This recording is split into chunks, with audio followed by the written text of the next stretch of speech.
بسم اللہ الرحمن الرحیم۔ گمنام ہیرو کے معزز ناظرین السلام علیکم۔ دوستو لائک ضرور کر دیا کریں، شکریہ۔ آئیے چلتے ہیں کہانی کی طرف۔ ضرور ہوگا، لیکن ہے تو وہ تمہارا ملازم ہی نا۔ ملازموں کو اتنا منہ نہیں لگانا چاہیے۔ کیا ضرورت تھی اسے جہاز سے لے جانے کی؟ ریل سے بھیج دیتے۔ اس طرح ملازم سر چڑھ جاتے ہیں۔ کرنل زوار زیدی نے جو کچھ کہا میری ہمدردی ہی میں کہا تھا۔ اس کی وہ کھلی مداخلت مجھے پسند نہیں آئی۔ پھر اصولی طور پر خادم و مخدوم کے اس روایتی نظریے کا سخت مخالف تھا جو غزالہ کے باپ کی کھوپڑی میں پوری جزیات سمیت بری طرح چمٹا ہوا نظر آ رہا تھا، لہذا میں خاموش نہ رہ سکا۔ اول تو یہ سر چڑھنے والوں میں سے نہیں ہے، پھر ریل سے کب تک یہ لاہور پہنچے گا؟ میں شاید واپسی کے بارے میں سوچ رہا ہوں گا۔ ہر شخص اپنی ترجیحات کو خوب سمجھتا ہے۔ خیر تمہاری مرضی ہے، میں نے تو بس ایک مشورہ دیا تھا۔ وہ جلدی سے بولا، دراصل میں نے 10 برس فوج میں انگریز کی نوکری سے یہی سیکھا کہ حفظ مراتب کو نظر انداز کرنے والا کبھی اچھا منتظم نہیں بن سکتا۔ پھر اس نے میرے چہرے کے تاثرات نوٹ کر کے فوراً ہی موضوع بدل دیا۔ غزالہ چیک ان ہو گئی ہے، میں بے چینی سے تمہارا منتظر تھا۔ آپ بے فکر رہیں، میں اسے دیکھ لوں گا، میں نے مسکراتے ہوئے نرم لہجے میں کہا۔ پھر چند فکروں کے تبادلے کے بعد میں اس سے فارغ ہو کر اندر روانہ ہو گیا۔ یہ کون تھا؟ حال میں پہنچنے کے بعد سلطان شاہ نے مجھ سے سوال کیا۔ مجھے اندازہ ہے کہ اس کا رویہ تمہارے لیے اذیت ناک رہا ہوگا، لیکن اب اسے بھول جاؤ۔ وہ مجھ سے علیحدگی میں بات کرنے کے لیے بے چین تھا۔ تمہیں میرے ساتھ دیکھ کر اس کا دماغ خراب ہو گیا تھا، ورنہ وہ دل کا برا آدمی نہیں ہے، میں نے سلطان شاہ کے شانے پر ہاتھ مار کر کہا، اور وہ بیچارہ مسکرا کر رہ گیا۔ حال مسافروں سے بھرا ہوا تھا، لیکن غزالہ اس بھیڑ سے الگ تھلگ میرے انتظار میں کھڑی ہوئی تھی۔ مجھے دیکھتے ہی وہ تیزی سے میری طرف لپکی تھی۔ اس نے کچھ کہنے کے لیے منہ کھولا، لیکن میرے ساتھ ایک اجنبی کی موجودگی کا احساس کرتے ہی کچھ کہے بغیر ہونٹ بند کر لیے۔ یہ سلطان شاہ ہے، میرا دستے رات سمجھ لو، میں نے مسکراتے ہوئے کہا۔ لاہور میں تمہاری دیکھ بھال اسی کے ذمہ ہوگی۔ پھر میں سلطان شاہ سے مخاطب ہو گیا۔ یہ میری منگیتر غزالہ ہے۔ شاید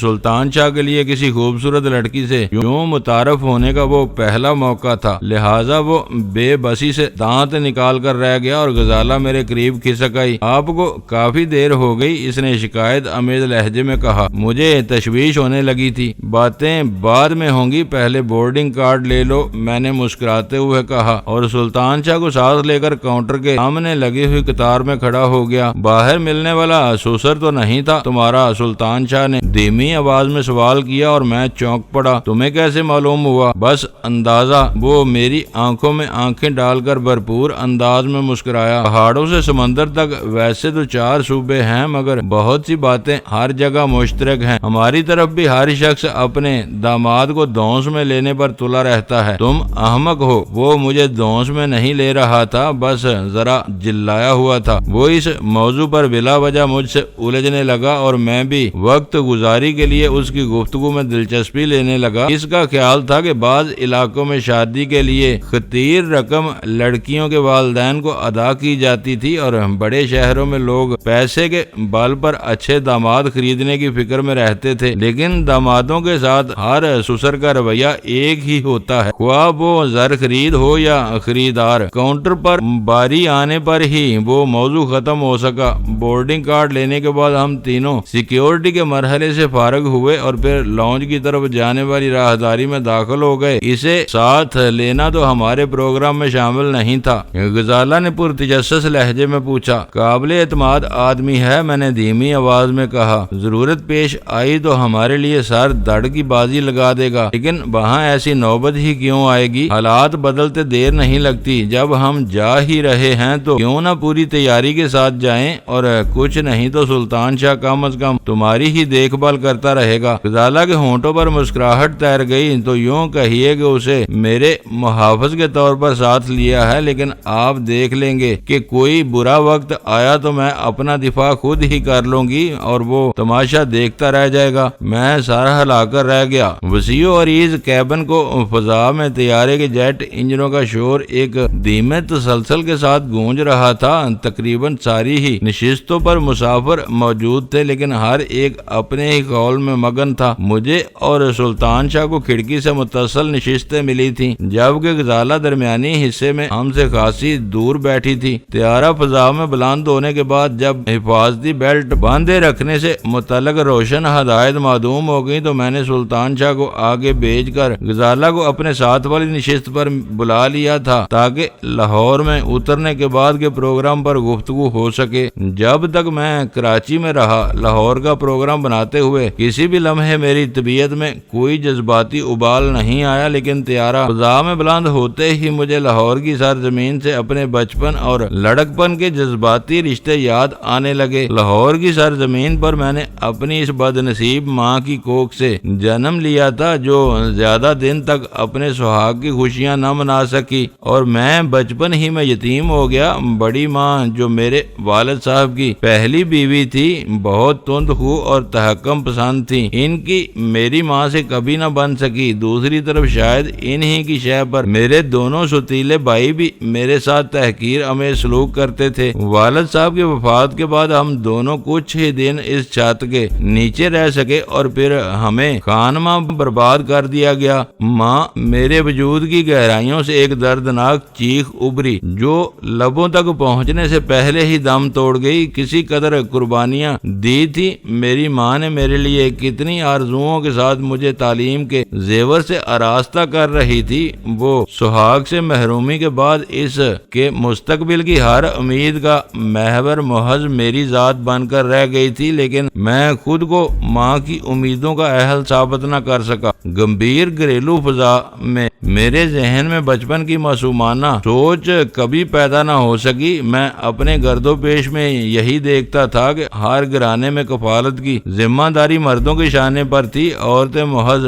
گھریلو ذمہ داریاں پوری کرتی تھیں، جبکہ میری ماں گھر سنبھالنے کے ساتھ کمانے پر بھی مجبور تھی کیونکہ میں کسی قابل نہیں تھا۔ پھر ایک اچھے جذبے کے تحت میرا ذہن غلط راستے پر بھٹک گیا۔ پہلی بار ماں نے مجھے بے دردی سے پیٹا، پھر خود بھی بلک بلک کر روئی، مگر میرے ذہن میں کمانے کا تصور پختہ ہو چکا تھا، اس میں جائز اور ناجائز کی کوئی تمیز نہیں تھی۔ میری اس روش کا انجام وہی ہوا جو ہونا تھا۔ میں پولیس کی گرفت میں آیا تو ماں کے سارے سہانے سپنے ریت کے خیالی گروندے کی طرح بکھر گئے۔ وہ میرے لیے زندہ تھی اور میں نے زندہ رہنے کے لیے تباہی کے راستے کو اپنا لیا تھا۔ پھر وہ بیچاری اپنی اس بھیانک شکست پر کس طرح سے زندہ رہتی؟ ماں نے خودکشی کر لی۔ بڑی ماں نے مجھے پناہ دینے سے انکار کر دیا۔ لاہور میرے لیے اجنبی ہو گیا اور میں نے سبزے کی گود میں بسے ہوئے اس سوندے سہانے شہر کو چھوڑ کر کراچی کا رخ کر لیا،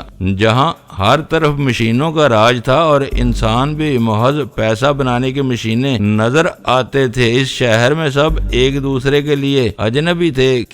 کریے سے آئے ہوئے اس شہر کے باسیوں میں آپس کی کوئی شناخت باقی نہیں رہی تھی، بس پیسہ ہی ایک حقیقت بن کر رہ گیا تھا۔ نہ کوئی کسی کو نسب سے جانتا تھا، نہ ذات سے پہچانتا تھا۔ تن پر اجلے کپڑے سجائے، چار پہیوں پر سوار، اونچے اور وسیع مکانوں کے مکین اس شہر میں ہر اعتبار سے معزز سمجھے جاتے تھے۔ میرے لیے وہ صورتحال زرخیز تھی۔ میں نے کراچی میں قدم رکھتے ہی گناہوں کی فصل کی آبیاری شروع کر دی اور اس کام میں کبھی دال روٹی کا گھاٹا محسوس نہیں کیا۔ قانون کی دسترس سے دور رہتے ہوئے میں نے اپنا سفر جاری رکھا، پھر B4 کے ایک معمولی کارندے کی حیثیت سے دونوں ہاتھوں سے دولت سمیٹنے لگا، اور اس وقت میں بذات خود B4 تھا۔ آبرو کی نقاب کے طور پر میں شہر میں ایک فیکٹری کا مالک تھا، لاکھوں کی ریل پیل تھی، اور دوسری طرف میں شہر میں ہیروئن کی تقسیم اور فروخت کا ذمہ دار تھا۔ معاشرے میں خفیہ طریقے سے منشیات کا زہر پھیلانے میں مصروف تھا، جس نے نہ جانے کتنے غزالاؤں کے بھائیوں کے دماغ الٹ دیے تھے۔ کچھ عرصے پہلے تک میں نشے کی سوداگری کرتے ہوئے اسے بالکل برا نہیں سمجھتا تھا، لیکن اب میری سوچ میں انقلاب آ چکا تھا۔ میں اپنی بقا کی جنگ سے صحیح سلامت گزر چکا تھا، جس میں سب جائز تھا۔ اب مجھے حق اور ناحق میں تمیز محسوس ہونے لگی تھی۔ پھر بات کے اس وسیع سیلاب کا مخرج سرحد پار نظر آنے لگا تھا۔ مفادات کے حصول کے لیے لوگوں کو دانستہ اس منافعت بخش اور مہلک کاروں پر مجبور کیا جا رہا تھا، اور میں اس مہم کا ایک سرخیل بننے کے لیے تیار نہیں تھا۔ پہلے میں لاہور سے نکلا تو مجھے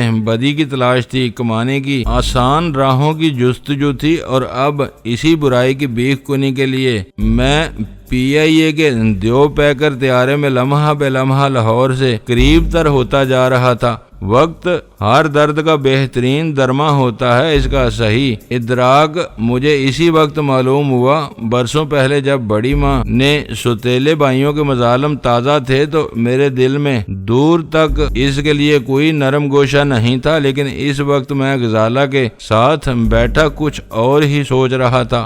بڑی ماں لاکھ بری اور تند خو سہی، لیکن میری ماں تھی۔ سگی کو کھو دینے کے بعد میرے لیے وہ سوتیلا رشتہ بھی محترم ہو چکا تھا۔ پھر جس طرح وقت نے میری سوچ کا دھارا موڑ دیا تھا، مجھے یقین تھا کہ وقت گزرنے کے ساتھ ساتھ بڑی ماں بھی اپنی زیادتیوں پر پشیمانی کا احساس ہونے لگا ہوگا۔ شاید کبھی کبھی انہیں بھی اپنی سوکن اور اپنے سوتیلے بیٹے کی یاد ستاتی ہوگی۔ میں نے فیصلہ کر لیا کہ لاہور میں اترنے کے بعد میں غزالہ کو سلطان شاہ کی حفاظت میں کسی اچھے ہوٹل میں ٹھہراؤں گا، اور خود بڑی ماں کی قدم بوسی کے لیے حاضری ضرور دوں گا۔ اگر انہوں نے بڑھ کر گلے سے لگا لیا تو ماضی کی تلخ یادوں کو فراموش کر کے ان کے گھر رہوں گا، ٹھکرا دیا تو کم از کم میرے دل میں کوئی خلش باقی نہیں رہے گی۔ کس سوچ میں ڈوب گئے آپ؟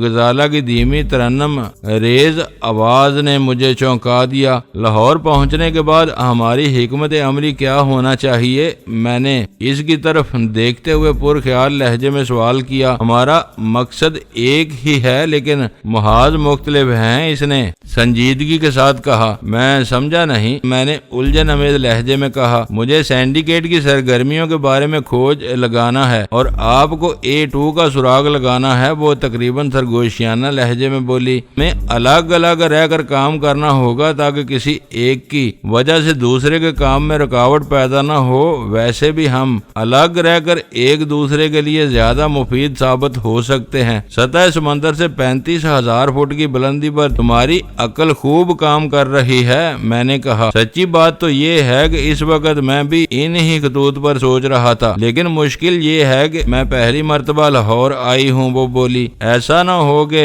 اجنبیت کی وجہ سے کسی ناگہانی دشواری سے دوچار ہو جاؤں، اس کا کوئی حل سوچ لیا جائے گا۔ فی الحال تم ایئرپورٹ سے سیدھی ہوٹل انٹرکانٹیننٹل جاؤ گی، سلطان شاہ بھی وہیں الگ کمرے میں تمہارے قریب رہے گا، باقی پروگرام بعد میں طے کریں گے۔ اور آپ کہاں ٹھہریں گے؟ اس نے بمیں چڑھا کر سوال کیا۔ اب لاہور آ ہی گیا ہوں تو بڑی ماں سے ملنے کی کوشش کروں گا، ان کی ممتا کو جوش آ گیا تو انہی کے ساتھ ٹھہروں گا، ورنہ کسی ہوٹل کی راہ لوں گا۔ مجھے خوشی ہے کہ آپ ماضی کی تلخیوں کو بھول کر ایسا سوچ رہے ہیں، وہ مسکراتے ہوئے بولی۔ میں ہمت نہیں کر پا رہی تھی کہ آپ سے آپ کی سوتیلی ماں اور بھائیوں کا ذکر چھیڑوں۔ خون کے رشتے اٹوٹ ہوتے ہیں، وہ آپ کو دیکھ کر خوش ہو جائیں گے۔ میں بے اختیار مسکرا دیا۔ ہم دونوں کے حالات میں بڑی حد تک یکسانیت پائی جاتی تھی۔ چند ہی روز پہلے کی بات تھی کہ وہ اپنی ماں سے سخت برہم تھی اور میں اسے اس کی ماں کے خلوص کے بارے میں سمجھا رہا تھا، اور اس وقت وہ مجھے اٹوٹ رشتوں کا فلسفہ سمجھا رہی تھی۔ کیا میں نے کوئی احمقانہ بات کہہ دی ہے؟ اس نے میرے لبوں پر مسکراہٹ تیرتی دیکھ کر سوال کیا۔ نہیں، ایسی تو کوئی بات نہیں، میں نے اسے ٹالنا چاہا۔ پھر آپ میری بات پر ہنس کیوں رہے تھے؟ اس کا لہجہ اشتباہ آمیز تھا۔ سوچ رہا تھا کہ کہیں تمہاری لاہور تک کی بھاگ دوڑ بے سود ہی نہ ہو، میں نے موضوع بدلتے ہوئے کہا۔ وہ کیوں؟ اس نے چونک کر سوال کیا۔ ضروری تو نہیں کہ ایشین سینڈیکیٹ میں کوئی اسامی ضرور خالی ہو، خالی جگہ بھی ہوئی تو لازمی نہیں کہ وہ لوگ تمہیں منتخب کر ہی لیں۔ ایسی صورت میں بھلا تم کیا کر سکو گی؟ کوئی نہ کوئی راستہ تو نکالنا ہی ہوگا۔ میرے ذہن میں 2-3 لیکن متبادل صورتیں ہیں، کوئی نہ کوئی تو کارگر ہو ہی جائے گی۔ آپ میری فکر نہ کریں، ایسا نہ ہو کہ میری الجھن میں آپ کا اپنا کام ادھورا رہ جائے۔ کام کا ادھورا رہنا یا نہ رہنا تو آنے والے حالات پر منحصر تھا، لیکن اس وقت طیارے کی کیبن کی راہداریوں میں ٹرالیاں گردش میں آنے کے سبب ہماری گفتگو ضرور ادھوری رہ گئی۔ نئے دور کی آسائشوں میں یہ بھی ایک بڑی سہولت ہے کہ دیو پیکر طیارے سینکڑوں مسافروں کو اپنے خول میں سمیٹ کر دنوں کے فاصلے گھنٹوں میں طے کر لیتے ہیں۔ تھوڑی سی گفتگو کے بعد مشروبات سے فارغ ہوئے ہی تھے کہ طیارے کے پیجنگ سسٹم پر لاہور پہنچنے کا اعلان گونجنے لگا۔ میرے اشارے پر غزالہ اپنی جگہ واپس چلی گئی اور سلطان شاہ میرے پہلو میں اپنی نشست پر آ کر حفاظتی بیلٹ باندھنے لگا۔ پہلے فضائی سفر کے خوشگوار تجربے کا دبا دبا سا جوش اس کے چہرے کے ہر نقش سے پھوٹ رہا تھا اور لبوں پر ہلکی سی معنی خیز مسکراہٹ بکھری ہوئی تھی۔ بہت خوش نظر آ رہے ہو، میں نے آہستگی سے اسے چھیڑا۔ اب تو تمہاری خوشی میں میری خوشی ہے، اس نے برجستہ جواب دیا۔ تمہارا انتخاب واقعی لاجواب ہے، بابی اچھے اخلاق والی معلوم ہوتی ہیں۔ لاہور میں تم اسی کے قریب ایک کمرے میں رہو گے، اس کی نگہداشت تمہارے ذمہ ہوگی، میں نے اسے آگاہ کیا۔ کیوں؟ وہ حیران سا نظر آنے لگا۔ میں الگ رہوں گا، تمہیں ساتھ لانے کا اصل مقصد بھی یہی تھا، لیکن میرا تو خیال تھا کہ ہم کسی خطرناک مہم پر نکلے ہیں۔ اس کی حیرت میں کچھ اور اضافہ ہو گیا۔ تمہارا خیال درست ہے، اسی وجہ سے غزالہ کی حفاظت ضروری ہے، میں نے مسکراتے ہوئے کہا۔ لیکن بابی کو ساتھ لانے کی کیا ضرورت تھی؟ وہ الجھن امیز لہجے میں بولا۔ اس طرح تو ہماری توجہ بٹی رہے گی اور شاید ہم پوری یکسوئی کے ساتھ اپنا کام بھی سر انجام نہ دے سکیں۔ وہ اپنا کام کرے گی، میں اپنا کام کروں گا، میں نے دھیمے لہجے میں کہا۔ وہ بے مقصد میرے ساتھ نہیں آئی، ویسے وہ خود اپنی دیکھ بھال کر سکتی ہے، لیکن مزید احتیاط کے طور پر میں تمہیں بھی لے آیا ہوں۔ اس کی آنکھیں حیرت سے پھیل گئیں۔ اوہ، تو بابی بھی اس مہم میں ہمارا ساتھ دے گی؟ ہم کسی سے زور آزمائی یا آتشی ہتھیاروں کی جنگ کرنے نہیں آئے ہیں، میں نے سنجیدگی کے ساتھ کہا۔ یہ عقل کی لڑائی ہے، اس میں کامیابی ہو گئی تو پھر شاید خالص مردانہ جنگ ہوگی۔ اس کی آنکھوں میں ہلکا سا جوش عود کر آیا۔ اس وقت تم دیکھنا کہ سلطان شاہ کس قدر کارآمد آدمی ہے۔ یہ کہتے ہوئے وہ جلا کر دونوں ہتھیلیوں سے اپنے کان رگڑنے لگا۔ کان بند ہو رہے ہیں، میں نے مسکراتے ہوئے کہا۔ تمہیں کیسے معلوم ہوا؟ میری قیاس آرائی پر وہ حیران رہ گیا۔ جہاز میں عموماً ایسا ہوتا رہتا ہے، چنگم کچلنے کے انداز میں جبڑے چلاتے رہو گے تو کان کھلے رہیں گے، اور وہ فوراً ہی یوں جبڑے چلانے لگا جیسے کسی مرغ کی ٹانگ چبا رہا ہو۔ تھوڑی دیر بعد جہاز لینڈ کر گیا۔ اگر غزالہ کے ساتھ ایک سوٹ کیس نہ ہوتا تو ہم فوراً باہر نکل گئے ہوتے۔ وہ انتظار میرے لیے خاصا صبر آزما تھا، کیونکہ 10 منٹ بعد سامان کی پہلی کھیپ آنے کے بعد وقفہ طویل ہونے لگا۔ مسافروں کی بھیڑ میں ہر شخص گردن اٹھا اٹھا کر سامان لانے والی ٹرالی کو دیکھنے کی ناکام کوشش کر رہا تھا۔ چند منٹ بعد پتا چلا کہ ایک پورٹر اپنے سپروائزر سے تیزی دکھانے کا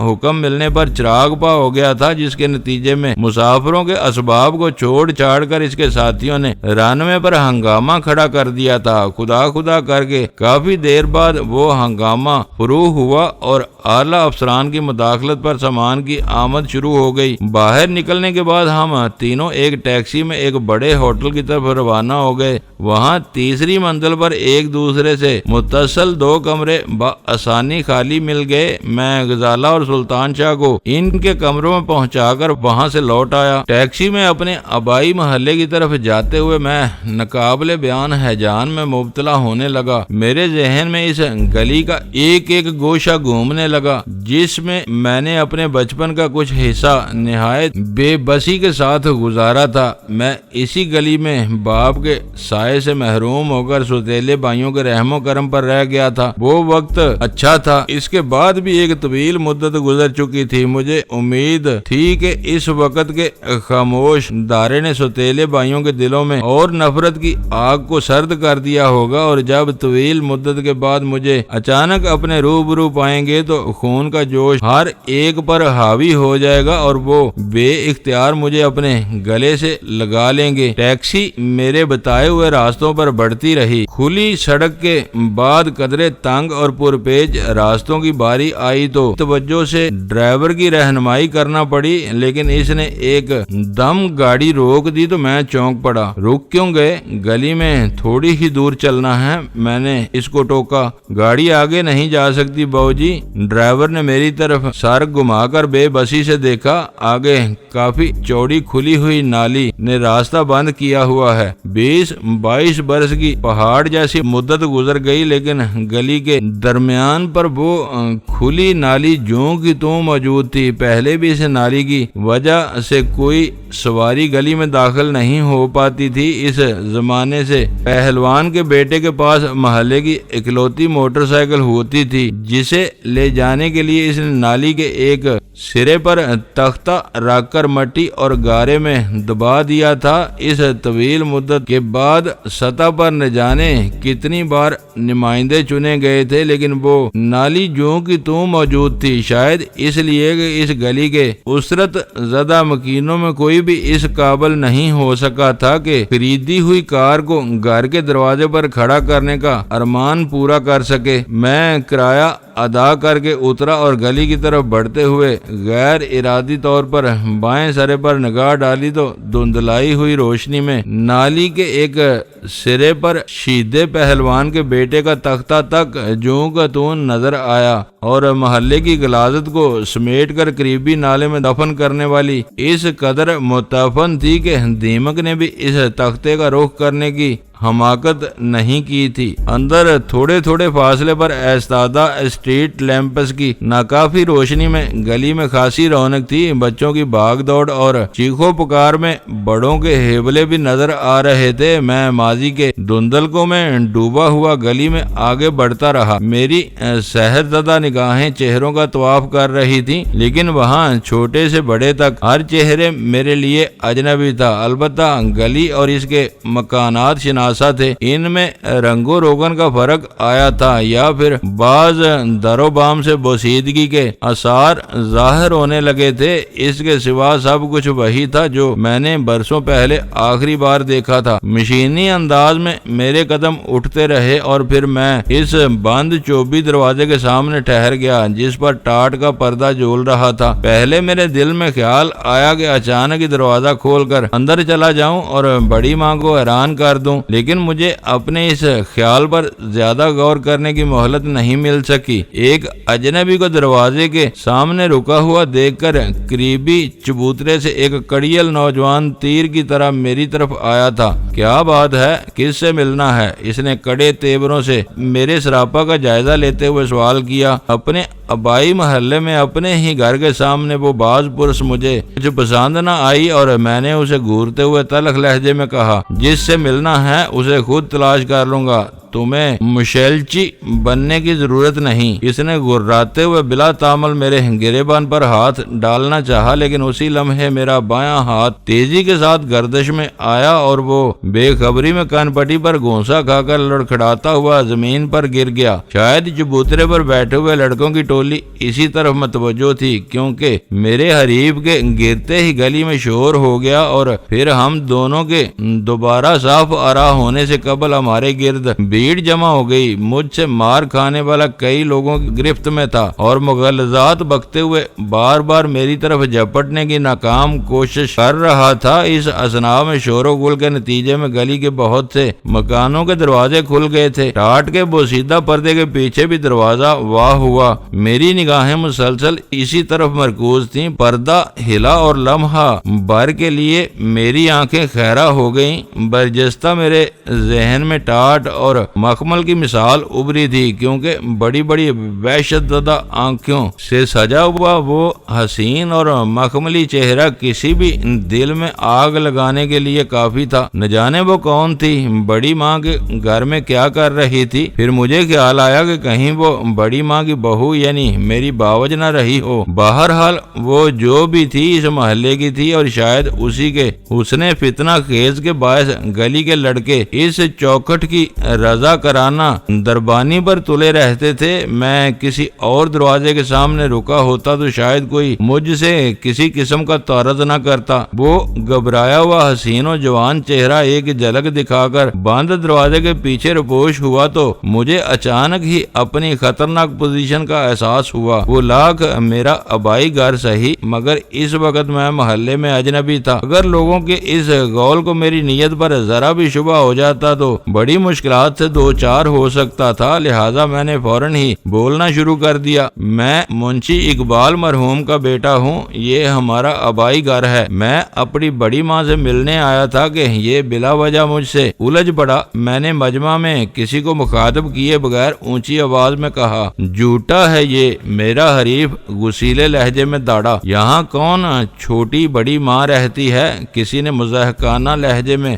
دوسروں سے سوال کیا۔ ضرور نازوں کے گھر میں تانک جانک کرنے آیا ہوگا، کسی اور نے رائے زنی کی۔ لیکن اس سے قبل کے ایسے تبصرے مجمع کو مشتعل کرتے اچانک ایک بھاری آواز نے سب کی توجہ اپنی طرف مبذول کرا لی۔ ٹھہرو، مجھے بات کرنے دو اس سے۔ میری نگاہیں اسی طرف اٹھ گئیں۔ ایک سفید ریش لیکن صحت مند شخص بھیڑ میں راستہ بناتا ہوا میری طرف بڑھ رہا تھا۔ کون ہو تم؟ اس شخص نے میرے مقابل رک کر عقابی نگاہیں میرے چہرے پر مرکوز کرتے ہوئے سوال کیا۔ نام کیا ہے تمہارا؟ میں منشی اقبال مرحوم کا بیٹا ہوں، میرا نام تنویر ہے، میں نے پر امید لہجے میں جلدی سے جواب دیا۔ تنویر؟ سفید ریش شخص نے پر خیال دھیمے لہجے میں دہرایا، جیسے مجھے شناخت کرنے کے لیے اپنے ذہن پر زور دے رہا ہو، اور اس کی شکن آلود پیشانی کے نیچے دمکتی ہوئی آنکھوں کو میں نے اچانک ہی پہچان لیا۔ ہاں میں تنویر ہوں، رمضان چاچا، میں نے بے تابانہ لہجے میں کہا۔ میری زبان سے اپنا نام سن کر وہ چونک پڑا۔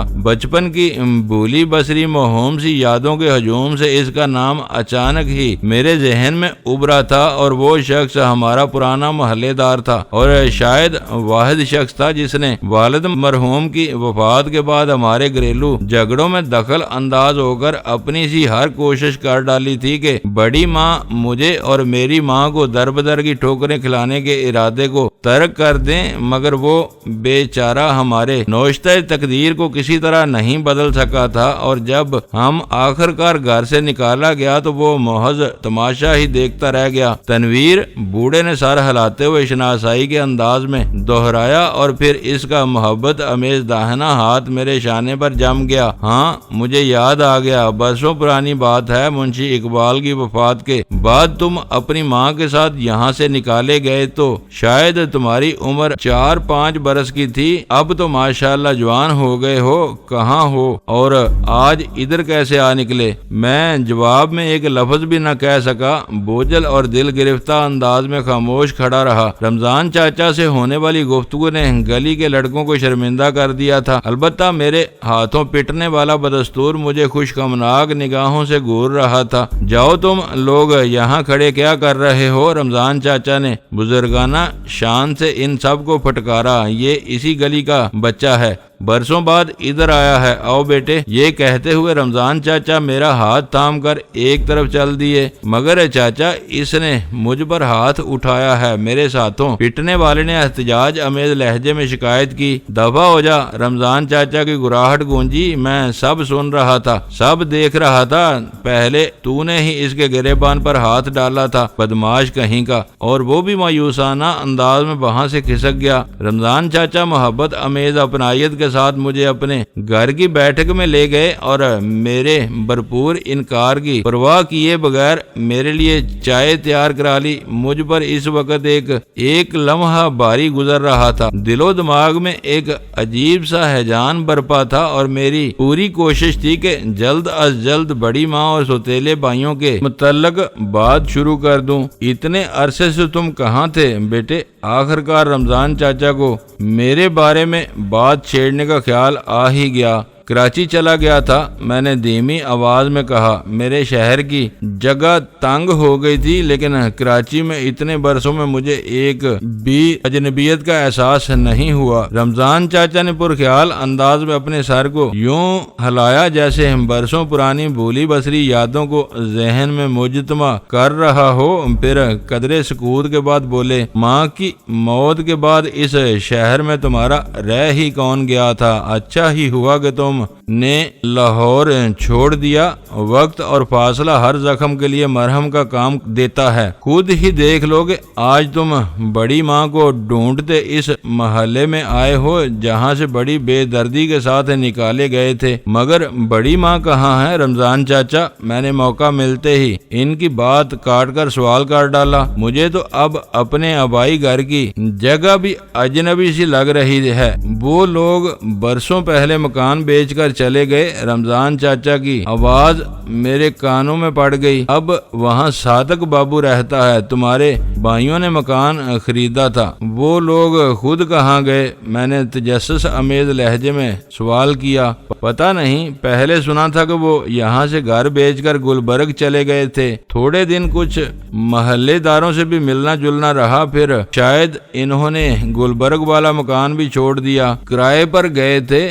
ہر انکشاف میرے لیے تحیر خیز تھا۔ نیم پختہ مکانوں پر مشتمل گندی گلیوں سے گلبرگ جیسے صاف ستھرے علاقے میں منتقلی کے لیے اچھی خاصی حیثیت بہت ضروری تھی۔ اس کا مطلب یہ تھا کہ میرے سوتیلے بھائیوں نے اپنی محنت اور مشقت سے اپنے حالات بڑی حد تک بدل لیے تھے۔ کیا کام کر رہے تھے میرے بھائی؟ میں نے تجسس امیز انداز میں رمضان چاچا سے سوال کیا۔ رمضان چاچا مغموم انداز میں ہنس دیے۔ انہیں بھول جاؤ، وہ ایک کوڑی سے بھی تمہاری مدد نہیں کریں گے۔ دولت آنے سے پہلے ہی ان کے دماغوں میں تکبر آ گیا تھا، جن سے برسوں روٹی ہانڈی کا ساجہ رہا، ان تک سے ملنا جلنا چھوڑ دیا تھا۔ میں پہلو بدل کر رہ گیا۔ رمضان چاچا نے میرے سوال کا مفہوم غلط سمجھا تھا۔ خدا کا شکر ہے چاچا کہ میں کسی کی مدد کا محتاج نہیں ہوں، میں نے وضاحت کرتے ہوئے کہا۔ ہو سکتا ہے کہ کام دھندے کی جگہ پر ہی کسی سے ان کا پتہ ٹھکانہ معلوم ہو جائے، محلے میں پوچھ گچھ کروں گا، شاید کسی کو کچھ معلوم ہو۔ فرصت ملے تو کل شام کو چکر لگا لینا۔ رمضان چاچا نے مجھے محلے کے اوباش لڑکوں سے تصادم سے تو بچا لیا تھا، لیکن اس سے آگے وہ میری کوئی مدد نہیں کر سکے، لہذا ان کے پاس تھوڑا وقت گزار کر میں وہاں سے لوٹ آیا۔ دوستو ویڈیو کو لائک ضرور کر دیا کریں۔ ISI پاک آرمی زندہ باد، پاکستان پائندہ باد۔ معزز ناظرین، اپنا خیال رکھیے گا اور اپنے اس چینل کا بھی شکریہ۔